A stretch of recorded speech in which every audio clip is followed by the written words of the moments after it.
Gracias por acompañarnos esta semana aquí en la iglesia Sunlight Miami, una iglesia para la comunidad. Gracias por unirse a nuestra misión de glorificar y exaltar el nombre de Jesús. Espero que esta palabra, que este sermón sea de bendición para su vida y le ayude más a conocer a Jesús, para así poderlo darlo a conocer y vivir una vida en sumisión a Él, como es nuestra visión. Y si esta sería su primera vez de escuchar de nosotros, espero que la palabra de Dios pueda abrirle su corazón, abrirle los ojos espirituales para que pueda depositar su fe y su confianza en Jesús. Aquí estamos nuevamente contentos, dispuestos y a la expectativa de lo que Dios tiene para con nosotros. Ya le hemos entregado nuestro corazón a través de la adoración, la alabanza, la oración, pero ahora nos sentamos con esa expectativa de escuchar lo que Él tiene para nosotros. Y por eso siempre nos gusta repetir y enfatizar que este es el tiempo, este es el centro, es el corazón de nuestro servicio de oración, porque es cuando nos sentamos para conocer más a Jesús, para entender más el Evangelio, entender más las buenas noticias de Jesús. Sé que la semana pasada el hermano Pastor Juan tomó una semana aparte del Sermón del Monte y estuvo predicando de la carta a la iglesia en Éfeso, si no me equivoco. Pero esta semana vamos a continuar con el Sermón del Monte, nuestra serie, que ya vamos por la segunda mitad del capítulo 6. ¿Cuántos aquí han ido al médico? Todos vamos al médico, ¿verdad? Todos hemos ido al médico. Bueno, hay alguien que no ha ido al médico, bueno, eso no, tampoco es malo, ¿no? Es necesario también hacerse un chequeo de vez en cuando. Pero en este pasaje vamos a ver que a Jesús se le conoce como el médico por excelencia. Incluso en este pasaje podríamos decirle el psicólogo por excelencia. Porque vamos a hablar del tema de la ansiedad, el tema de la preocupación. Pero igual como cuando uno va al médico, especialmente los hombres, ¿verdad? Que uno a veces no le gusta como hombre decirle directamente al médico qué es lo que le pasa, ¿verdad? Pero uno le da más o menos, doctor, pues por aquí que me duele, y él nunca te va a tocar específicamente donde te duele. Él empieza a decirte, bueno, por acá, te duele por acá, hasta que te llega el punto de donde es la raíz de ese dolor, de esa dificultad. Y Jesús va a hacer lo mismo con nosotros en esta porción del Sermón del Monte, porque empieza hablándonos por acá, por el ojo, pero hasta que llega al corazón y nos dice, este es el problema del ser humano es del corazón. Lo demás son síntomas, lo demás son manifestaciones del problema más grande que es nuestro corazón, que Dios quiere cambiarnos desde adentro hacia afuera. Y es que así son las emociones, hermanos, las emociones. El ser humano, Dios lo ha creado no solamente como un ser físico, pero también un ser espiritual. Y ese espíritu, ese alma, está compuesto por nuestros afectos, nuestros deseos, nuestras emociones y nuestra voluntad. No sé cuántos de ustedes se acuerdan cuando existían esos celulares, que hoy en día ya no existen, ¿verdad? Porque todos tenemos un smartphone, pero los celulares que se abrían y se cerraban. Cuando se le dañaba el celular a uno en ese entonces, uno iba a la compañía de celular para que se lo arreglaran. En su mayoría las personas no decían la verdad, porque la persona te preguntaba, bueno, ¿y qué le pasó al teléfono? Nada, ya no funciona. ¿Estás seguro? No, sí, ya no funciona.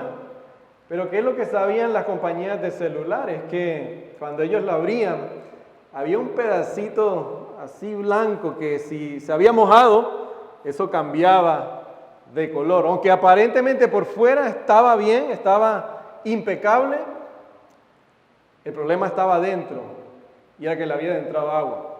Y así son las emociones, que podemos aparentar, todo por fuera puede aparentar que está bien.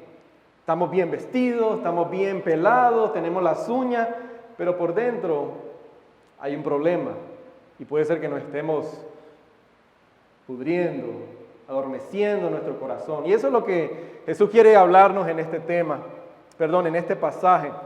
Los capítulos 5 y 6, yo creo que hasta el 7 podíamos resumirlos en una palabra. El capítulo 5 vimos que se puede resumir en la palabra cumplimiento. ¿Qué significa cumplimiento? Rapidito para darles un resumen.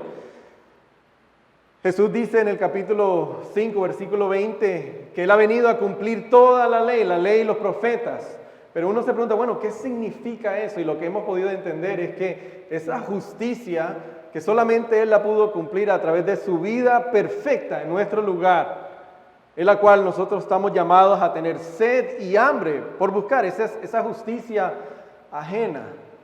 Porque nadie, ningún otro ser humano, ningún otro ser creado podía vivir la vida perfecta que Dios exige en su ley. Es un solo camino, o la perfección o depender de solamente lo que ha hecho Dios a través de Jesús para que podamos tener acceso a la presencia del Padre.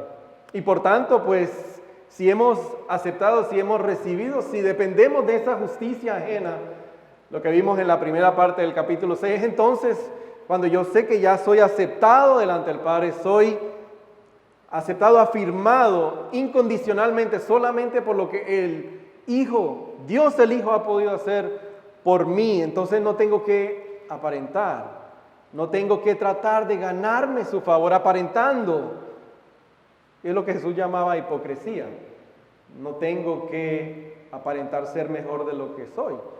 No tengo que compararme con ninguna otra persona. ¿Qué es lo que Jesús dijo, verdad? Las personas religiosas que hacían, oraban con palabras sofisticadas, pensando que Dios lo iba a oír de esa manera. O cuando daban a los pobres, lo proclamaban para que la gente dijera, wow, qué buenos son.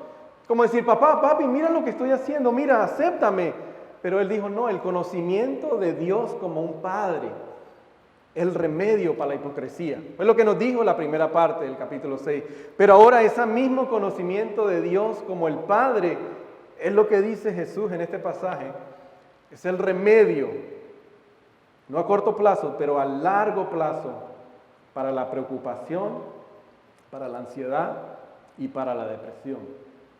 Ojo, es el remedio a largo plazo, no estamos diciendo que es el remedio inmediato, sino que a medida que yo voy entendiendo qué implica ser que ahora soy un hijo, que soy amado, como Juan dijo la semana antepasada. Mire qué gran amor se me ha demostrado que soy hijo. Soy hijo del Padre. Ese es el remedio a largo plazo para la preocupación esclavizadora, para la depresión y para la ansiedad. Una palabra que vamos a ver que es clave y se va a repetir mucho en este pasaje es la palabra por tanto. Así que le voy a pedir que en honor a la palabra de Dios vamos a leerla juntos, que se encuentra en el capítulo 6, versículos del 19 al 34. Yo lo voy a leer, no lo vamos a tener en pantalla, pero este sermón lo hemos titulado El verdadero tesoro, el tesoro verdadero. Dice la palabra de Dios, ahí en cada silla debe de haber una Biblia. Versículo 19 dice, no acumulen para sí tesoros en la tierra, donde la polilla y el óxido se destruyen y donde los ladrones se meten a robar.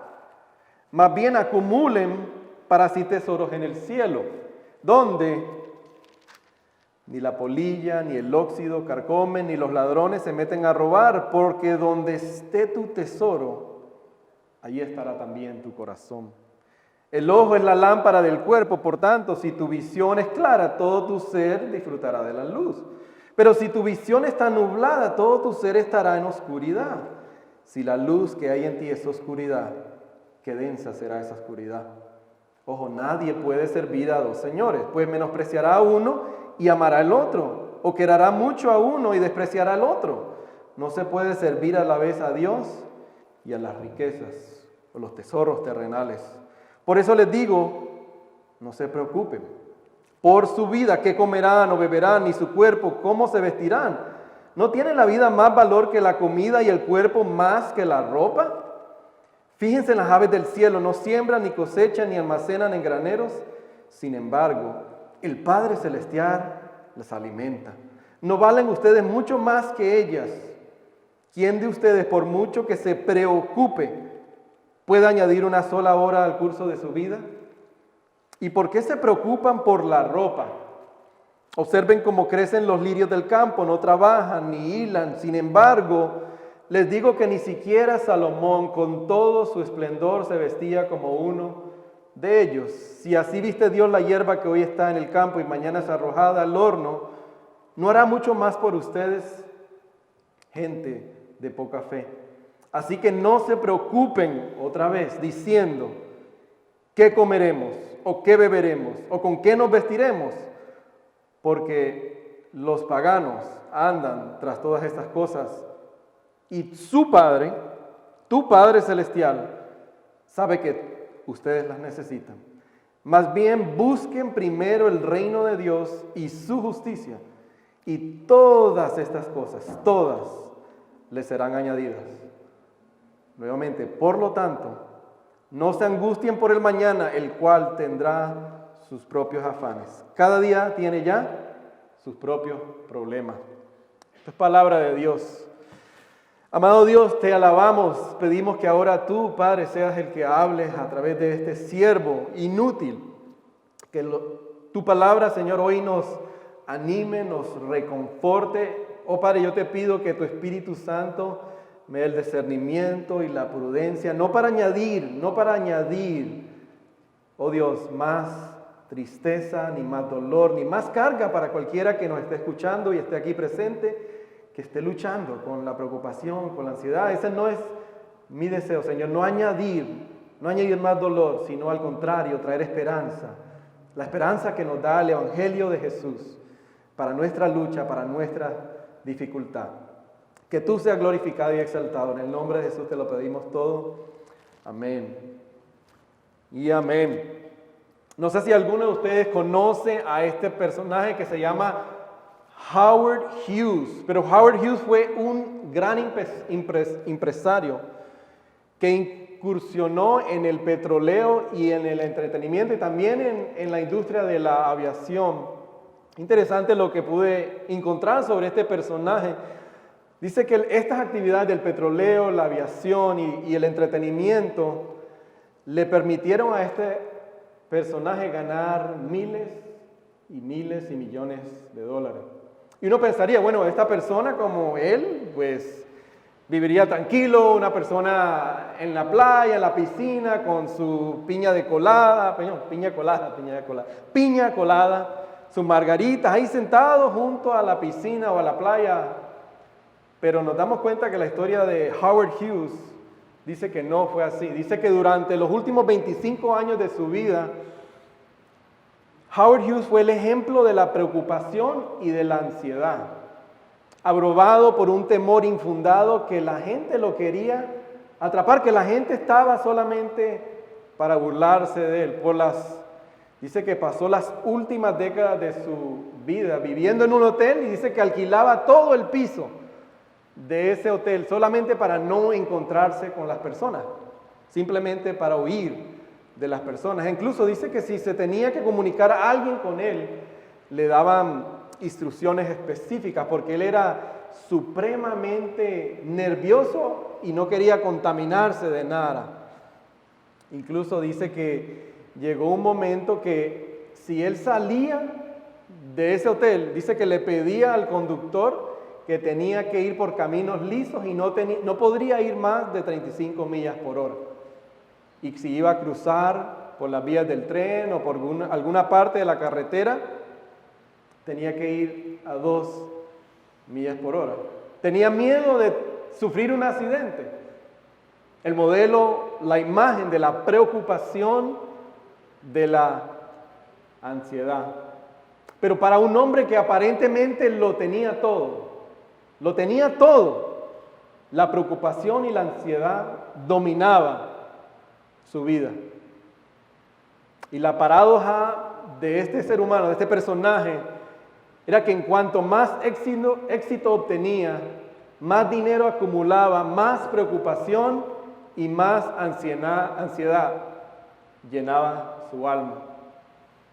Esa es la paradoja de los tesoros y la preocupación. Pero la paradoja que enfrentó Hughes es la misma paradoja que enfrentamos nosotros.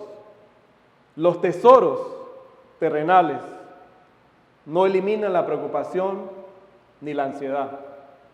Y Jesús nos enseña en esta porción de su sermón que al contrario, los tesoros terrenales aumentan la preocupación y la ansiedad. Jesús está haciendo una distinción entre nuestras posesiones y nuestros tesoros, porque Él entiende que las posesiones son legítimas, que todos vamos a tener posesiones.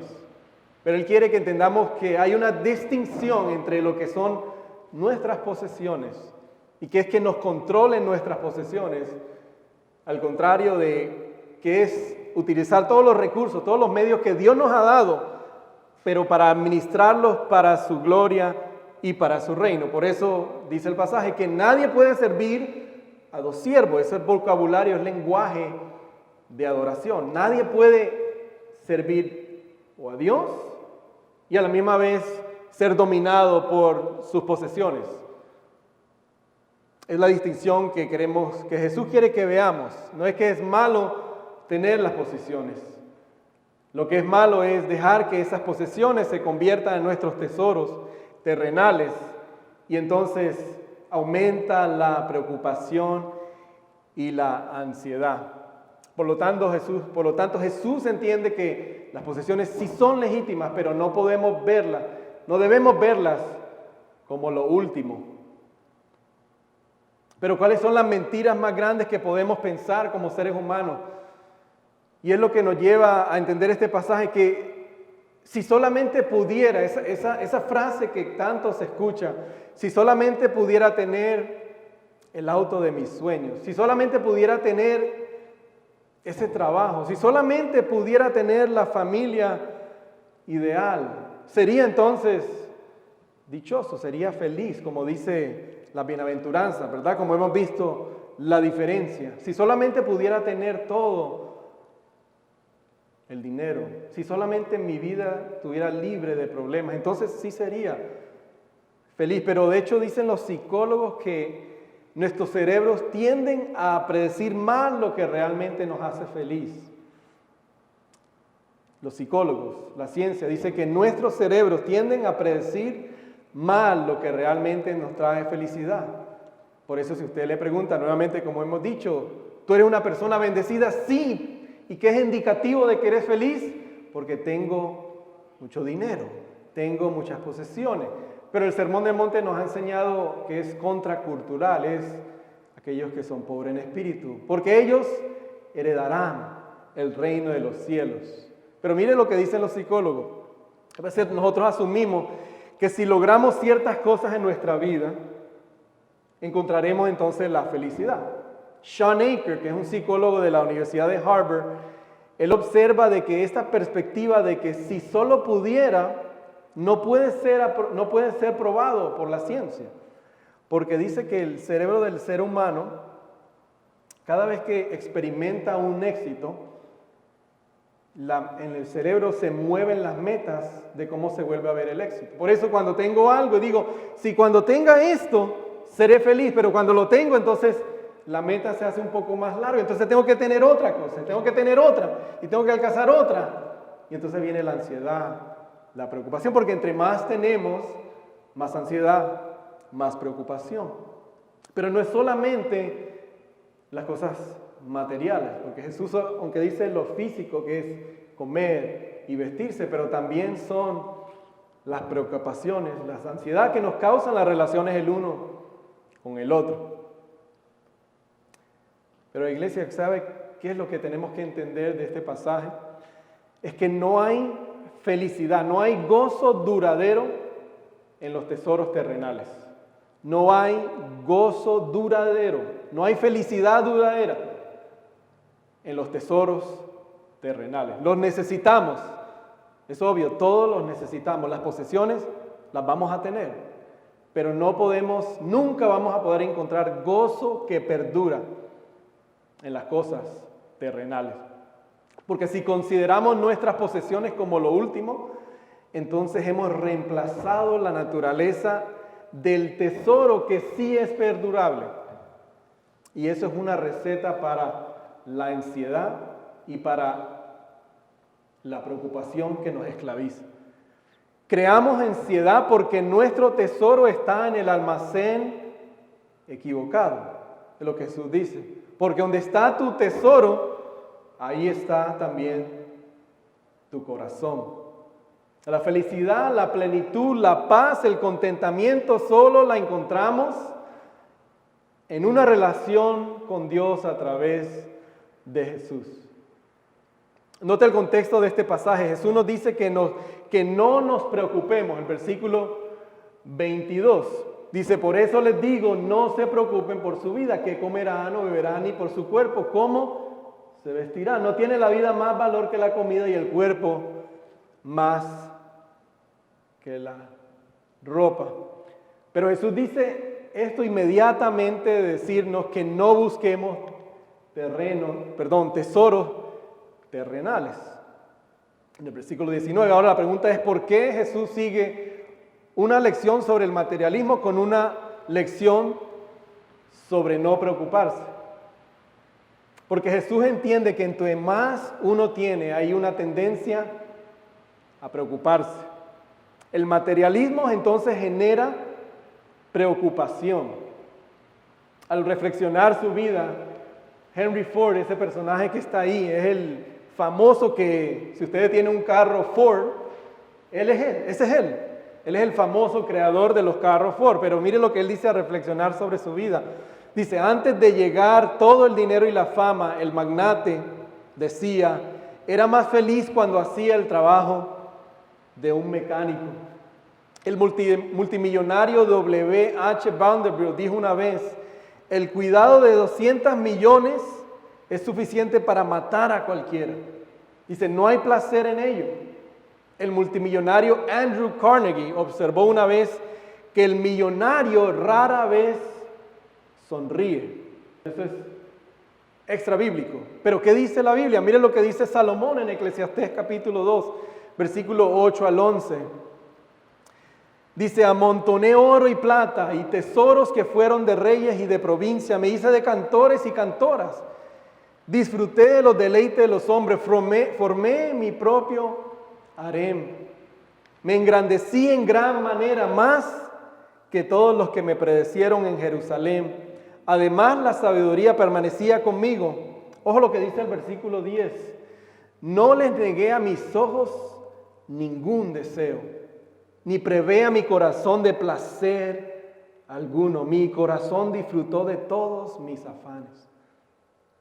A veces leemos la Biblia un poco santificada y eso es bueno, pero cuando usted lee literalmente lo que está diciendo Salomón, el versículo 10, no le negué a mis ojos ningún deseo, ni me prevé, ni privé mi corazón de ningún placer. O sea, todo lo que usted se puede imaginar, todo lo probó, todo lo experimentó, todo lo que ofrecía este mundo, lo probó. Y mire cómo termina diciendo el versículo 11, consideré luego todas mis obras y el trabajo que me había costado realizarlas y vi que todo era absurdo, un correr tras el viento y que ningún provecho se saca en esta vida.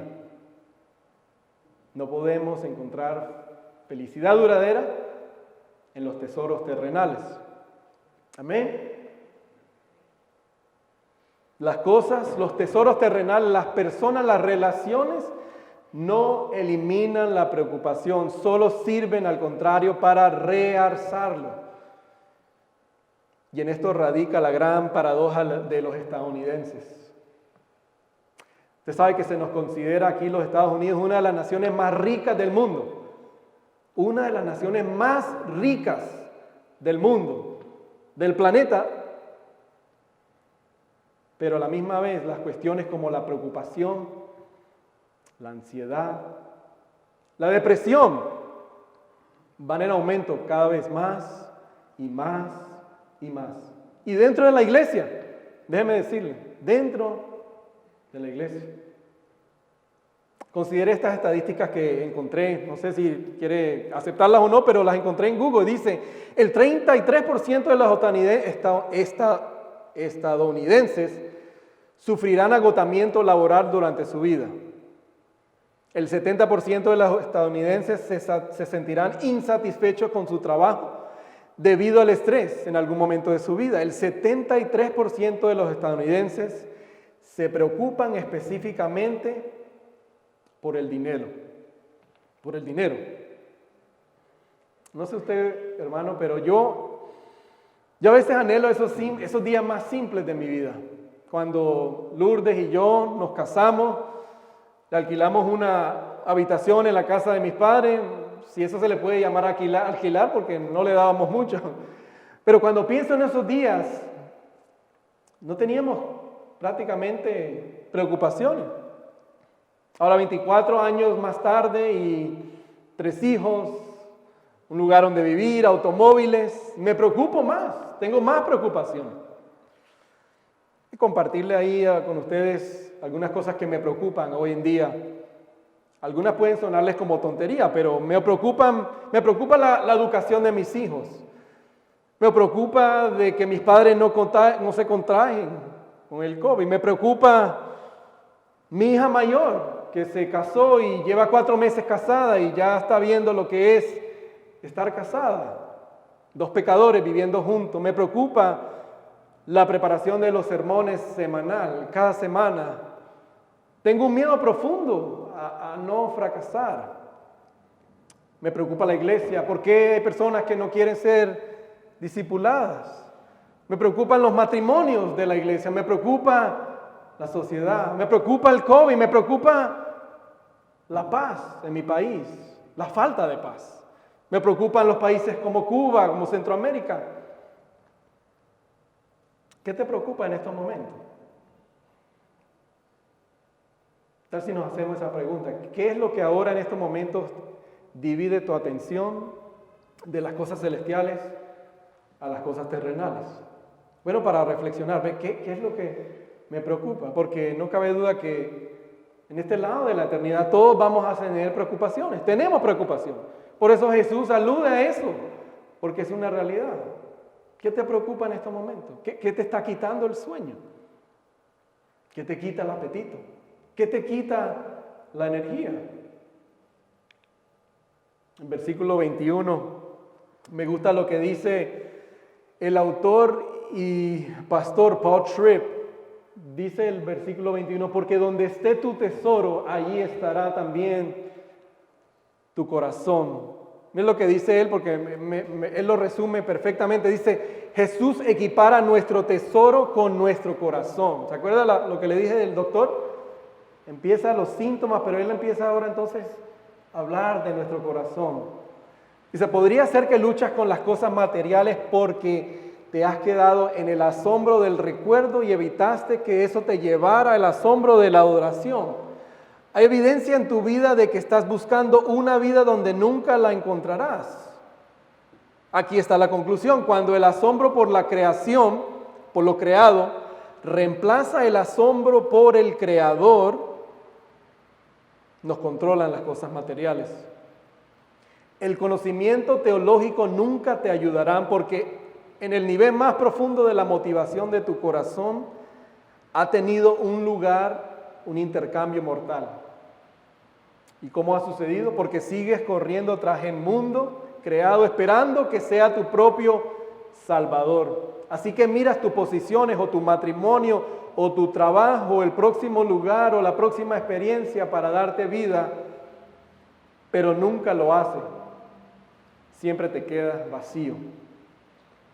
Y el peligro, hermanos, como dice el versículo 23, el peligro es que si no recibimos lo que el Evangelio nos ofrece, que es que nos ha rescatado de una visión troncada del Evangelio, entonces nuestra visión va a estar nublada y todo nuestro ser estará en oscuridad. Miren lo que dice el 23, pero si tu visión está nublada, tu ser estará en oscuridad.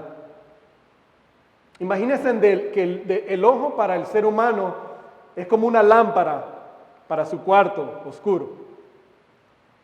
El ojo en el ser humano es como una lámpara en un cuarto oscuro. Si nuestra visión del Evangelio está troncada, está limitada, entonces yo no puedo ver más allá. Pero el Evangelio nos dice que hemos sido rescatados de una visión truncada del Evangelio. Porque ¿qué es lo que sucede?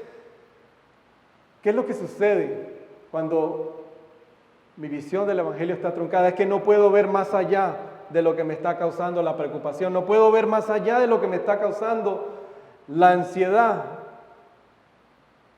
Déjeme decir esto con mucho cuidado antes de seguir, porque no quiero añadirle. Esa ha sido mi oración, mi deseo toda esta semana. Es que no quiero añadirle dolor a nadie. No quiero añadirle más dolor a nadie si está sufriendo con ansiedad y con una preocupación que le domina.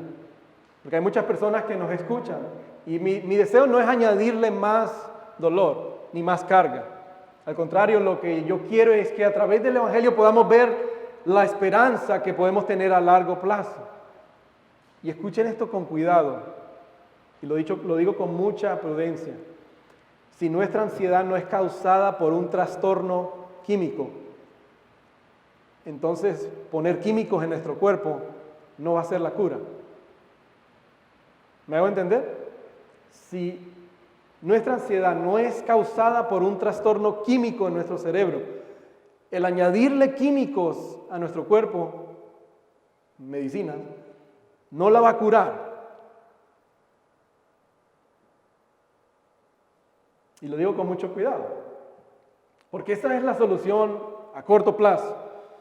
Y no estoy en contra de la medicina, no estoy hablando mal, sé que en muchos casos es necesario, pero si la causa no es un trastorno en nuestro cerebro, entonces el añadirle cosas, medicinas, no va a ser la cura. Pero el Evangelio sí es la cura a largo plazo. Amén. El Evangelio, las buenas noticias de Jesús es la solución a largo plazo, que me va a ayudar a soportar, a lidiar, y Dios tiene el poder para eliminar la necesidad que tengo. Amén. De esas medicinas. No le estoy diciendo, no me le malinterprete, no diga, no, el pastor está diciendo que no no estoy diciendo, si usted tiene que tomársela, tómesela. Pero el Evangelio le da el poder para que usted no se sobremedique y no dependa solamente. El Evangelio es la solución a largo plazo. Pero hay que tener una visión correcta del Evangelio. No podemos tener una visión truncada del Evangelio. ¿Por qué? Usted pregunta, bueno, ¿por qué tú estás diciendo eso? Acuérdense, hermano, no quiero añadirle dolor. Yo solamente quiero exponer lo que dice la palabra de Dios para nosotros. Que el Evangelio es esperanza para nuestra lucha. No es para añadirnos más carga, más vergüenza, ni más temor. Es para darnos la libertad, para que podamos vivir en el propósito de Dios. ¿Por qué? Porque Jesús sabe que la preocupación es una lucha universal, aquí, en cualquier país.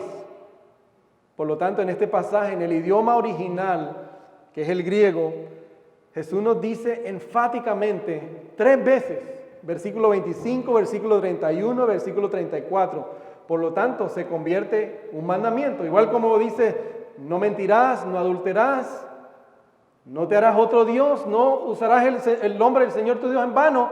Aquí Jesús dice 3 veces, no te preocupes, no te afanes, no te afanes. Por lo tanto, si Él lo está diciendo, estamos llamados entonces, estamos llamados a acudir al Evangelio para que nos ayude a lidiar con nuestras preocupaciones. Ahora, solamente en el tiempo que nos queda, 10 minutos tenemos, 3 cositas rapiditas que queremos ver de este pasaje, que nos dice en cuanto a la preocupación. Primero, lo que nos dice es que la preocupación nos puede llevar a tomar decisiones egoístas. El versículo 26 y 25 al 26 dice, por eso les digo, no se preocupen por su vida, qué comerán o beberán, ni por su cuerpo, cómo se vestirán. No lo voy a leer todo, pero específicamente el 25, no se preocupen por su vida. Jesús dice específicamente que no debemos estar ansiosos por nuestra vida. La ansiedad, la preocupación esclavizante nos lleva a tomar decisiones egoístas, porque solamente estamos pensando en mi situación, en mi dolor, en mis circunstancias, en mi vida. Jesús nos está diciendo, si yo vine a salvar tu vida me pertenece a mí. Pero cuando tenemos una visión truncada del Evangelio, no nos damos cuenta de que, como dice Pablo, 2 Corintios capítulo 5, versículo 14 y 15, mire lo que dice el Evangelio.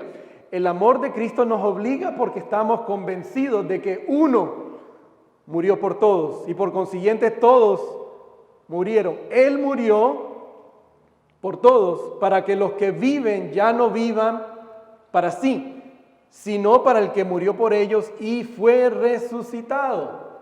Entonces lo que está insinuando Jesús, que uno de los principales problemas de la preocupación al final del día es que son mis preocupaciones.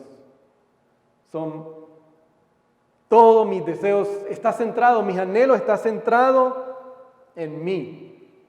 Y nada, en esos momentos cuando está truncada mi visión del Evangelio, cuando no puedo ver que Él ahora es mi Padre Celestial, el que me cuida, el que me protege, el que me ha creado y me ha redimido, no veo la necesidad de ser humilde, no veo la necesidad del autosacrificio, porque solamente estoy viendo mi necesidad. Pero lo segundo que nos dice, está en el versículo 27, es que la preocupación es inútil. La preocupación es inútil. Jesús trae este punto a casa cuando nos dice que la preocupación no agrega ni una sola hora a la vida de una persona. Dice, ¿quién de ustedes, por mucho que se preocupe, puede añadir una sola hora al curso de su vida? Me acuerdo mi sobrino, cuando él era más joven, le gustaba el basquetbol y él quería ser un basquetbolista profesional y él parece que había encontrado un método de poder crecer. Sé que todos los días tenía que estirarse y estirarse y estirarse para poder llegar. Él quería medir 6 pies, 4 pulgadas. Jesús dice que ¿quién de nosotros, quién puede añadirle una sola hora al curso de nuestra vida si nos preocupamos? Si dejamos de dormir, si nos agobian las dificultades. Miren otras estadísticas, dice el 40% de lo que nos preocupa nunca llega a suceder. El 30% de lo que nos preocupa sucedió en el pasado y no puede cambiar. El 10% de lo que nos preocupa se relaciona con la salud. Y lo que es triste es que los investigadores han demostrado que la preocupación en realidad hace que su salud empeore y no mejore. El 8% de la preocupación es legítima, pero aún así su preocupación no cambiará nada. No podemos añadir ni un curso a nuestra vida. Mi preocupación, su preocupación no cambiará la situación en nuestro país de origen. Mi preocupación no eliminará el cáncer. Mi preocupación no pagará el mortgage, la renta. Por eso Jesús está diciendo que la preocupación es inútil. Y lo último que nos dice el pasaje es que la preocupación no solamente es centrada en mí, es inútil, pero también es sintomática de cómo viven aquellas personas que no saben, que no tienen acceso a la presencia del Padre. Mire lo que dice el versículo 32. Dice, los paganos, después de que Jesús está diciendo todo lo que acaba de decir, dice, no se preocupen. ¿Por qué? Porque los paganos andan tras todas estas cosas, pero ustedes seguidores de Jesús, el Padre Celestial sabe que ustedes las necesitan. Todo lo que nos afana, todo lo que nos domina, lo que causa ansiedad, todo, Él dice, tu papá sabe que lo necesitas. Así viven aquellos que no tienen acceso a la presencia de Dios el Padre a través de una relación de Jesús. ¿No te das cuenta? Pero ustedes, si ustedes han puesto toda su confianza, han depositado su confianza en Jesús, en aquel que es el creador del universo, del principio y el fin, el que ya ha terminado la historia, que no vive dentro del tiempo y el espacio, y el que nos ha prometido de que al final de la historia la victoria es nuestra, el que nos ha dicho que no hay condenación alguna para todos los que están en Cristo, que ahora podemos decirle papi. ¿Sabe que en el Medio Oriente cuando al papá y a la mamá se le decía Abba, Ima, es papi? Nosotros decimos papi, mami. Ahora nosotros le podemos decir papi y mami. No a Dios, lo decimos a nuestros padres, pero a Dios le decimos nuestro papi, nuestro papá. O sea que Él es soberano sobre todas las cosas, Él tiene cuidado sobre nosotros. Pero cuando tengo la visión trocada del Evangelio, limito el poder de Dios. Y no puedo creer de que esta situación que Dios ha puesto delante de mí, que me está causando preocupación, ¿qué tal si Dios la ha puesto para mi bien y para su gloria? Porque es lo que dice la Biblia, ¿no? Para mi bien y para su gloria. Pero ese bien no es el bien que quizás yo quiero. Quizás no sea que me quite las circunstancias. Quizás no sea que Él me quite la dificultad. Pero Él ha prometido que va a estar conmigo. Que está conmigo, que está por mí, que está a favor de mí, que está a nuestro lado. Por eso Él dice, mírense ustedes mismos, mírense, igual como en la oración, ¿verdad? Mírense, conózcanse ustedes para que puedan conocer al Padre. Mire cómo usted se ve cuando usted está tratando de ganar el favor de su papi. Te ves como aquellos que oran con palabras sofisticadas para ver si el papá los oye. El Padre sabe lo que necesitas. Pídele, no tengas temor, pide lo que necesitas. Así viven los paganos, así viven aquellos que no tienen ningún interés por Dios. ¿Cómo viven? Preocupados, ansiosos, ¿qué traerá mañana? ¿Qué vendrá? ¿Qué no vendrá? ¿Qué sucederá? El Padre dice, tú eres hijo, tú no te ganaste el favor de ser hijo, tú eres hijo, tú eres hija, solamente por lo que Jesús ha hecho en su vida. Ese es el Evangelio, hermanos, pecado, salvación, servicio. No somos merecedores de su gracia, estamos destituidos de su gracia. Nunca nuestras buenas obras serán lo suficiente para ganar su amor, al contrario, nos siguen condenando. Pero la buena noticia es que Él en Jesús puso mis pecados pasados, futuros y presentes. Él muere, resucita, los sepulta, resucita. ¿Y qué determina? Que nuestros peores enemigos, la separación eterna de Dios, la tumba, todo eso ha sido derrotado. Y ahora nos llama a tener una visión clara del Evangelio y creer que las implicaciones del Evangelio es que tenemos un Padre que es soberano. El versículo 26 al 38. ¿Cómo puedo entonces creer? ¿Cómo puedo entonces vencer? ¿Cómo puedo entonces tolerar vivir confiando en la soberanía del Padre? Miren lo que dice el 26 al 30. No lo voy a leer todo, pero solamente por encima resumido dice, fíjense, versículo 26, fíjense en las aves del cielo, no siembran, ni cosechan, ni almacenan en graneros. Sin embargo, el Padre Celestial las alimenta. Versículo 28, ¿y por qué se preocupan por la ropa? Observen cómo crecen los lirios del campo, ni trabajan, ni hilan. Sin embargo, les digo que ni siquiera Salomón, con todo su esplendor, se vestía como uno de ellos. Ahora, si así viste Dios a la hierba que hoy está en el campo y mañana es arrojada al horno, ¿no hará mucho más por ustedes? Esa gente de poca fe.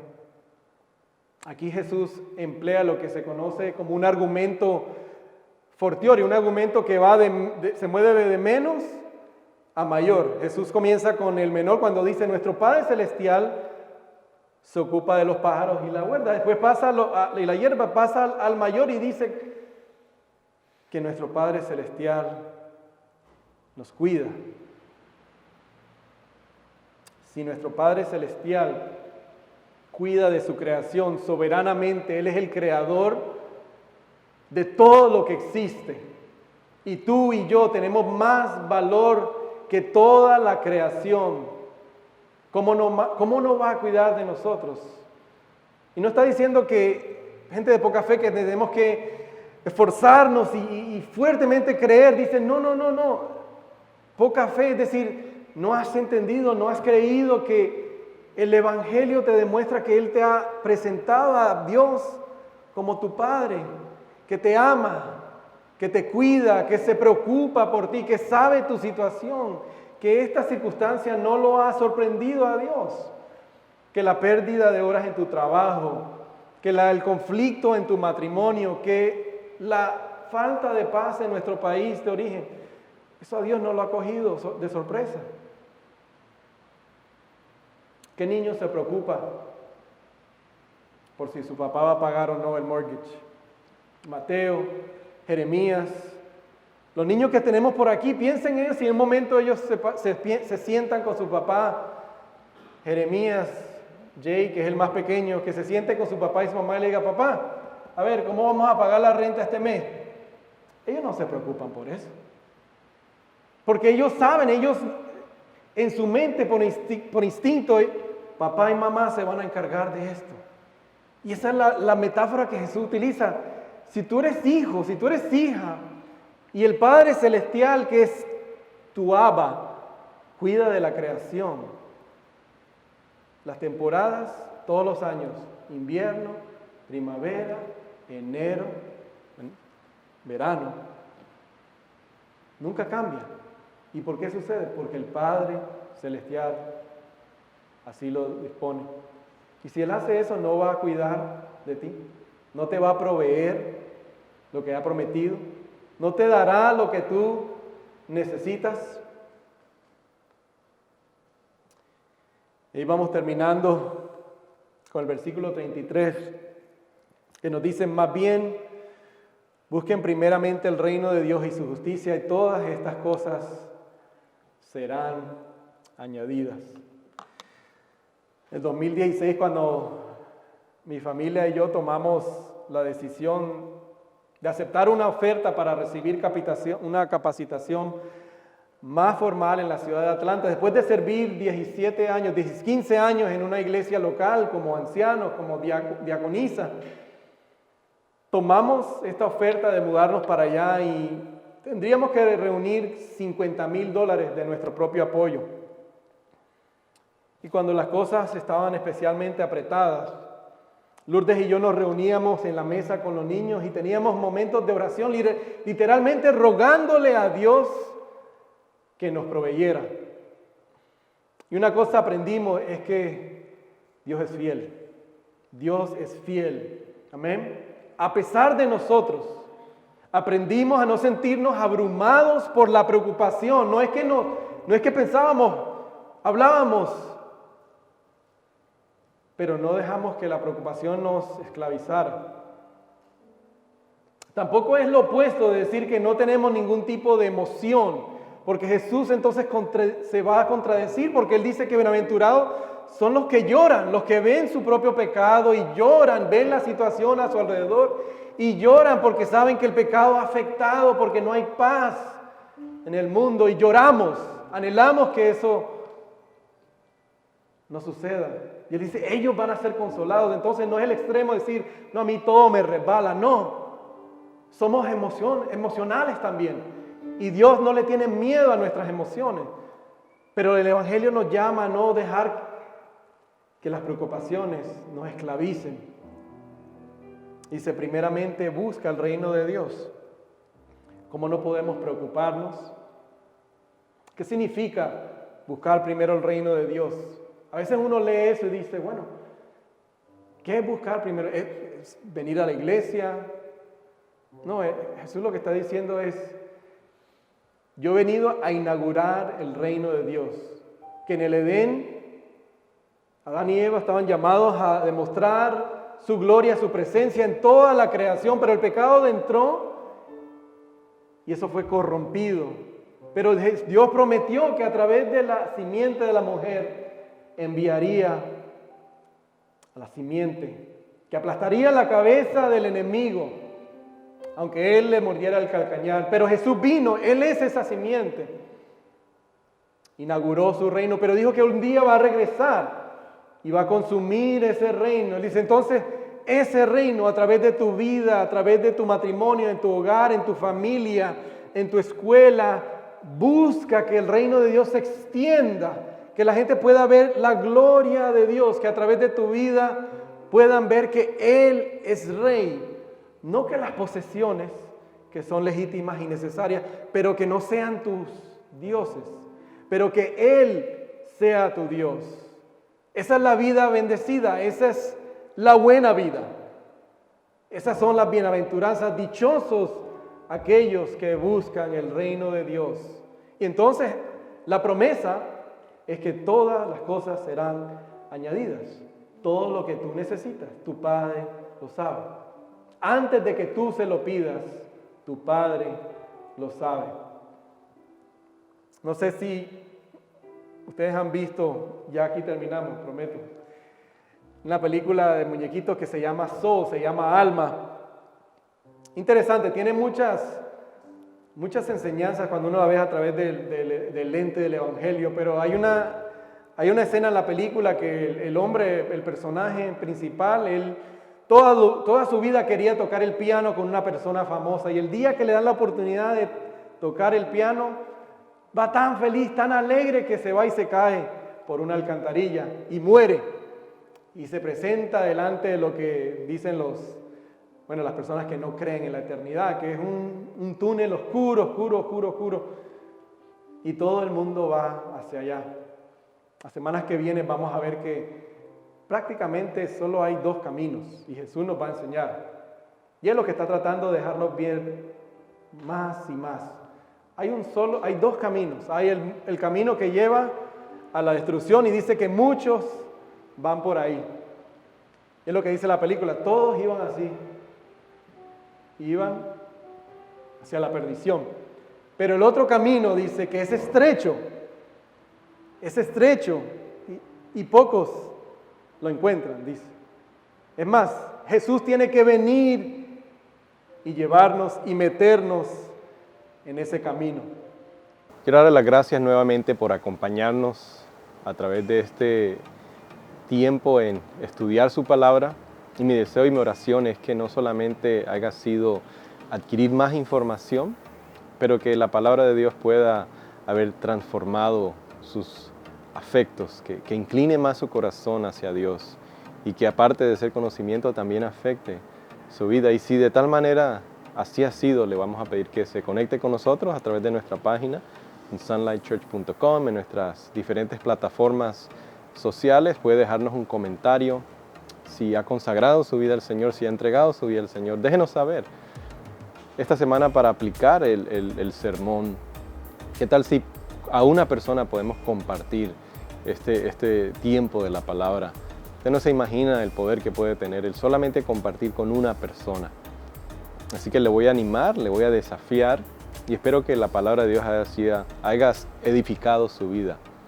Y quiero dejarle con esta bendición que nos dice que la gracia de nuestro Señor Jesucristo, el amor de Dios y la comunión de su Espíritu Santo sea con cada uno de ustedes. Que Dios les bendiga, que vayan a servir y amar a nuestro Señor. Gracias por seguirnos a través de nuestras redes sociales. Por favor, dale un like o ponga un comentario a través de la página YouTube o suscribe. Y no se olviden a bajar la aplicación Sunlight Church en el campus Miami. Gracias y que Dios los bendiga.